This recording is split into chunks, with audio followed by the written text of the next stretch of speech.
ચૈતર વસાવા આવ્યા જેલની બહાર। જી હા મિત્રો, વાત કીધો તમને લોકોને ખબર છે કે આજે 13 ઓગસ્ટ ને 13 ઓગસ્ટના રોજ ગુજરાત હાઈકોર્ટની અંદર શું ફેસલો જોવા મળી રહ્યો છે। ઉભા રહ્યો તમને બધી જાણકારી બતાવવા જઈ રહ્યો છું, પણ એની પહેલા આપણી ચેનલની અંદર તમે પહેલી વાર હોય તો વિડીયો બને એટલો શેર કરી એક સબસ્ક્રાઇબ અવશ્ય કરવાનું ભૂલતા નહીં। લાખો લોકો વિડીયો જોવે છે પરંતુ સબસ્ક્રાઇબ નથી કરતા, તો ભાઈઓ જલ્દીથી સબસ્ક્રાઇબ કરી દો જેથી આવા નવા ચૈતર વસાવાના અપડેટો તમારા સમક્ષ હું લાવતો રહું ને તમે બધા લોકો મિસ ના કરી શકો। ક્યાંક ને ક્યાંક ડેફિનેટલી તમને લોકો ખબર છે કે ચૈતર વસાવા ઘણા ટાઈમથી જેલની અંદર બંધ છે। હવે મિત્રો આપણે બધા લોકો રાહ જોઈને બેઠા છે કે ચૈતર વસાવા ક્યારે જેલની બહાર આવે, તો તમારા બધા લોકોએ મિત્રો વાત કીધો રાહ છે એ મિત્રો હવે ભાઈ પૂરી થઈ એવું કીધું પણ ખોટું નથી।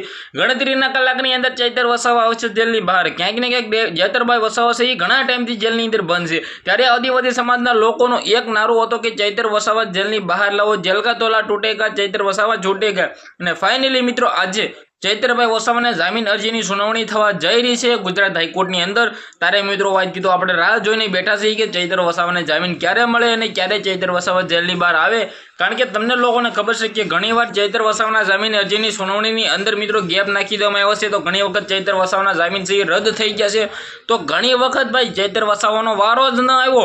તારીખ 5ના રોજ ચૈતર વસાવાના જામીન અરજીની સુનાવણી થવાની હતી, પરંતુ ક્યાંક ને ક્યાંક ચૈતરભાઈ વસાવાનો વારો જ ન આવ્યો। આદિવાસી સમાજના લોકોનો બાટલો ફાટી ગયો કે અમારા ચૈતરભાઈ વસાવાને તારીખ ઉપર તારીખ આપી રહ્યા છે પણ ચૈતર વસાવાને જેલની બહાર નથી કાઢી રહ્યા।